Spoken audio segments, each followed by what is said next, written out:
The first full week of the new decade saw gains across all 5 of the major markets.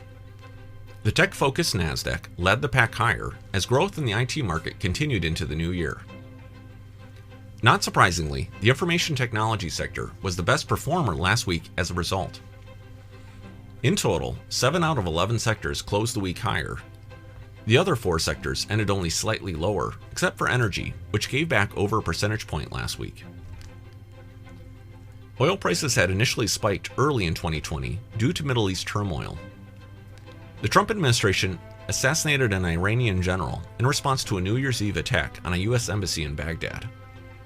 Last week, Iran launched a retaliatory attack by sending a number of missiles towards U.S. troops stationed at multiple bases in Iraq. Thankfully, there were no American casualties. However, amidst the tension, a civilian Ukraine plane was shot down after it was mistakenly targeted by Iran. While turmoil remains in the region, these events have caused the focus to shift away from the American actions and instead toward Iranian leadership, alleviating some of the risk priced into crude oil and consequently causing the energy sector to drop in turn. Looking at stocks across capitalizations, the divergence between value and growth and small cap and large cap was evident again last week.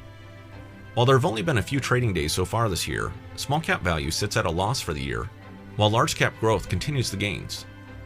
For investors, diversification beyond large cap growth explains the underperformance relative to the S&P 500. Finally, the first jobs report of the new year, or more accurately, the final job report of last year, was released last week.